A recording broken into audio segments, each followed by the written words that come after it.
प्रिय श्रोताओं, आज हम आपको इस कहानी के माध्यम से बताएंगे कि कैसे कोई व्यक्ति अपनी किस्मत को कोसता है तो उसके साथ भगवान जी क्या करते हैं, कैसे उस मनुष्य को पछताना पड़ता है। तो चलिए कहानी को शुरू करते हैं। पुराने समय की बात है। एक व्यक्ति हर समय अपनी किस्मत को कोसता रहता था। वह अपने जीवन से संतुष्ट नहीं था। वह अपने आप को दुनिया का सबसे दुखी इंसान समझता था और हमेशा अपनी किस्मत को लेकर भगवान से शिकायत करता रहता था। एक दिन वह एक पेड़ के नीचे बैठा हुआ था, अपनी किस्मत को कोस रहा था। तभी एक बाज पक्षी शिकार को अपने पंजों में दबाकर उस पेड़ पर आकर बैठ जाता है और अपने पंजों में दबे शिकार को खाने लगता है।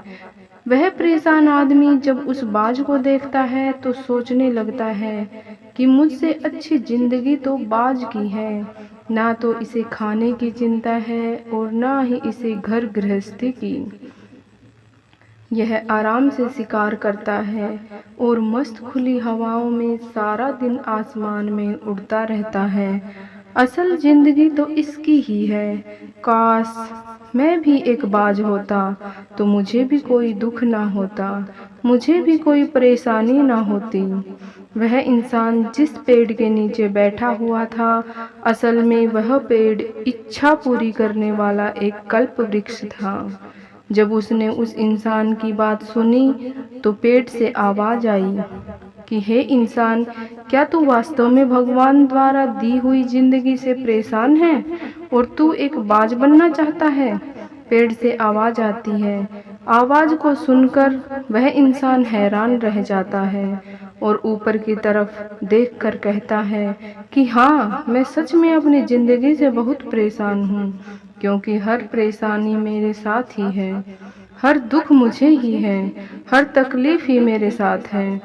तभी पेड़ से फिर आवाज आती है कि अरे इंसान, एक बार फिर सोच ले, ईश्वर ने तुझे बड़ी प्यारी जिंदगी दी है, लेकिन अगर फिर भी तू बाज बनना चाहता है तो हम तुझे बाज बना देंगे। लेकिन एक बात का ध्यान रखना कि अगर एक बार हमने तुझे बाज बना दिया तो फिर से तुझे दोबारा इंसान नहीं बना पाएंगे।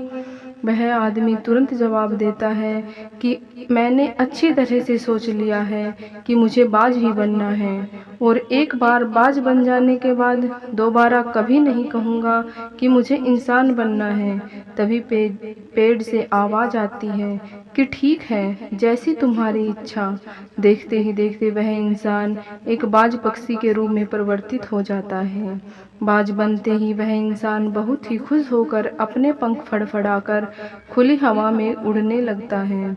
जब वह उड़ता हुआ कभी इधर तो कभी उधर चला जाता है और सोचता है, क्या मजे है जिंदगी है। असल जिंदगी तो यही है, ना कोई चिंता है, ना कोई परेशानी, ना कोई डर। वह सारा दिन ऊंचे आसमान में उड़ता रहता है। इसी तरह हवाओं में तैरते हुए शाम का समय नजदीक आ जाता है। वह सोचता है कि मेरे पास रहने का कोई ठिकाना भी तो होना चाहिए, मेरा अपना भी एक घर होना चाहिए जहाँ मैं रात को आराम कर सकूं। यह सोचकर वह कुछ छोटी छोटी लकड़ियां इकट्ठा करके एक ऊंचे पेड़ पर अपने लिए एक सुंदर घोंसला तैयार कर लेता है और रात में उसी में सो जाता है और सोचता है कि सुबह उठकर फिर से मौज मस्ती करेंगे। सुबह होते ही वह फिर से हवाओं में उड़ने लगता है। अब वह काफी खुश था। उड़ते उड़ते उसे भूख का एहसास होता है तो वह जमीन की ओर देखकर सोचता है कि कहीं जमीन पर मुझे कोई शिकार नजर आ जाए तो मैं उसे तुरंत जाकर उसे दबोच लूं और वहीं पर खा लूं। लेकिन उसे कोई शिकार नजर नहीं आता। काफी समय बीत जाती है।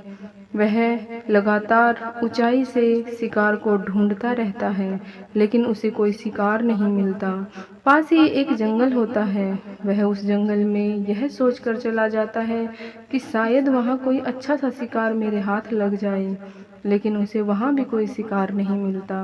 अब शाम का समय नजदीक आ जाता है और वह मायूस होकर वापस अपने घोंसले की तरफ लौटने लगता है। कि तभी उसकी नज़र एक बीमार चिड़िया पर पड़ती है, जो कि घायल अवस्था में पड़ी होती है। वह तुरंत जाकर उसे दबोच लेता है और उसे खा जाता है। उस चिड़िया को खाने के बाद वह अपने घोंसले की तरफ उड़ जाता है और रास्ते में सोचता है कि चलो, बीमार चिड़िया ही सही, कुछ तो मिला खाने को। वह अपने घोंसले में पहुंचकर आराम करने लगता है और सोचता है कि कल सुबह एक अच्छा सा शिकार पकड़ूंगा और अपनी भूख मिटा लूंगा। जैसे ही सुबह का प्रकाश होता है, वह अपने शिकार की तलाश में हवा में उड़ने लगता है, लेकिन आज भी कोई शिकार उसके हाथ नहीं लगता। काफी समय बीत जाता है। इसी प्रकार पूरे दिन उड़ते उड़ते शाम का समय नजदीक आ जाता है। जब उसे कोई शिकार नहीं मिलता तो वह निराश होकर फिर से वापस लौटने लगता है और रास्ते में एक पेड़ पर आकर बैठ जाता है और सोचता है, शायद आज फिर से कोई बीमार चिड़िया ही मिल जाए। लेकिन किस्मत हर बार मेहरबान थोड़े ना होती है दोस्तों। आज उसे कोई बीमार चिड़िया नहीं मिली। वह थक हार कर वापस अपने घोंसले की तरफ चला जाता है और घोंसले पर पहुंचकर भूखा प्यासा ही सो जाता है और सोचता है, कल सुबह एक बड़ा शिकार करूंगा और आज की भूख भी मिटा लूंगा। वह रात को अपने घोंसले में गहरी नींद में सोया होता है कि तभी अचानक भयानक तूफान आ जाता है। तूफान की तेज हवा से उसका घोंसला बर्बाद हो जाता है और वह ऊंचाई से पेड़ की शाखाओं से टकराते हुए जमीन पर आकर गिर जाता है, जिससे वह बाज बुरी तरह घायल हो जाता है। तूफान के रुकने के बाद तेज बारिश शुरू हो जाती है, तब वह किसी तरह पेड़ों के नीचे छिप कर बैठा रहता है। बड़ी मुश्किल से उसकी रात कटती है। सुबह होते होते बारिश रुक जाती है और सब कुछ फिर से पहले जैसा हो जाता है, लेकिन वह बाज अब पहले जैसा नहीं रहा। उसका पंजा बुरी तरह घायल हो चुका था।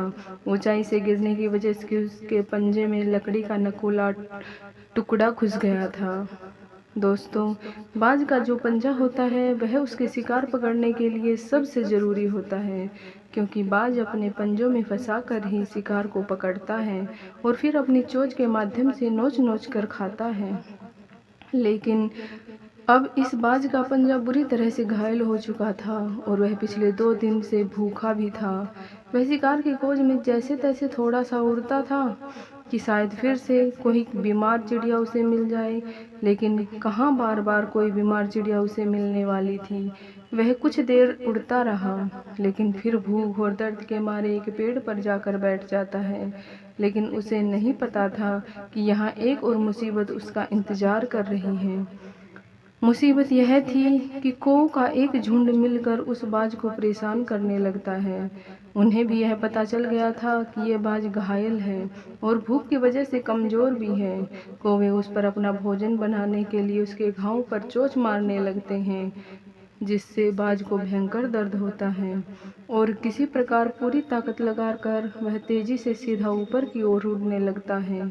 कौवे भी उसके पीछे हो लेते हैं, लेकिन कुछ देर तक उड़ने के बाद कौवे ऐसी ऊंचाई पर पहुंच जाते हैं जहां पर उन्हें ठीक से ऑक्सीजन नहीं मिलती। उनका दम घुटने लगता है, उनकी सांस रुकने लगती है। फिर वहां से ऊपर नहीं जा पाए, क्योंकि बाज तो बादलों के ऊपर भी उड़ सकता है, इसलिए वह तो ऊपर चला जाता है, लेकिन कौवे वहां से ऊपर नहीं जा पाए और नीचे आने लगते हैं। इस तरीके से बाज उनसे अपना पीछा छुड़ा लेता है। इतनी ऊंचाई पर उड़ने के कारण वह भूखा होने के कारण उसे बहुत थकावट हो जाती है और वह किसी प्रकार एक चट्टान के ऊपर जाकर बैठ जाता है। इसी तरह भूख और घायल हालात में एक एक करके 3 दिन गुजर गए, लेकिन इस बाज की हालत में कोई सुधार नहीं हो रहा था। चौथे दिन जब बाज के अंदर बिल्कुल भी ताकत नहीं बचती और उसका शरीर साथ छोड़ने लगता है, तो उसे लगता है कि ऐसे ही रहा तो मृत्यु निश्चित है, लेकिन मुझे अस्पताल चलकर इलाज करा लेना चाहिए। यह सोचकर वह किसी तरह से उड़कर एक अस्पताल में घुस जाता है। बाज को देखकर अस्पताल में अफरा तफरी मच जाती है, तो अस्पताल के कर्मचारी उसे डंडा लेकर दौड़ा देते हैं। तो वह उनसे बचकर किसी प्रकार उस अस्पताल की छत पर जाकर बैठ जाता है और वहां से आने जाने वाले मरीजों को देखकर अपने आप से कहता है कि काश आज मैं एक इंसान होता तो ऐसे छोटे मोटे जख्मों का अस्पताल में इलाज करवा लेता, या किसी को बता देता कि मैं भूखा हूँ और परेशान हूँ, मेरे साथ यह परेशानी है। लेकिन मैं एक बेजुबान परिंदा हूँ जो किसी से कुछ भी नहीं कह सकता, किसी को अपना दुख भी नहीं बता सकता, किसी से कोई मदद भी नहीं मांग सकता। यही बात सोच सोच कर वह आज बुरी तरह से पछता रहा था। उसे अपनी मूर्खता पर बहुत गुस्सा आ रहा था। वह सोच रहा था कि मैं भी कितना मूर्ख था जो अपनी भली जिंदगी छोड़कर अब मैंने बाज बनना चाहा। इंसान होकर वह कितने लोगों से बात कर सकता था, अपनी तकलीफें बता सकता था और मदद भी मांग सकता था। लेकिन अब वह एक बेबस पक्षी था जो ना उड़ सकता था, ना शिकार कर सकता था और ना ही किसी से अपनी पीड़ा कह सकता था। अस्पताल की छत पर बैठे बैठे उसने अपनी पिछली जिंदगी याद आने लगी। उसे याद आया कि उसे उसके कैसे उसके परिवार वाले उससे प्यार करते थे, कैसे उसके दोस्त उसके साथ खेला करते थे और कैसे वह अपनी मर्जी से कहीं भी आ जा सकता था। उसे यह भी याद आया कि जब वह बीमार पड़ता था तो कितने लोग उसकी देखभाल भी करते थे। आज वह सब कुछ खो गया है, कुछ भी नहीं है मेरे पास। वह अपनी जान की कुर्बानी तो दे जाता है, लेकिन साथ ही साथ हमें यह सीख भी दे जाता है कि भगवान ने आपको जैसा बनाया है, आप जैसे भी हो उसी में खुश रहो और उसी में बेहतर रहने की कोशिश करते रहो, ना कि इस बात से परेशान रहो कि काश ऐसा होता, काश वैसा होता, काश मैं ये बन जाऊं। आपको भगवान ने जैसा भी बनाया है, आप उसी में अपना सर्वश्रेष्ठ करने का प्रयास करते रहो। दोस्तों, ये कहानी काल्पनिक है, लेकिन हमें जीवन का एक बहुत ही महत्वपूर्ण नियम सिखा कर जाती है कि हम जैसे भी हैं अच्छे हैं, बस हमें अपना सर्वश्रेष्ठ करने का प्रयास करते रहना चाहिए। तो दोस्तों, कहानी पसंद आई हो तो एक लाइक और कमेंट और अपने दोस्तों में के साथ शेयर ज़रूर कर देना। धन्यवाद। जय श्री राम।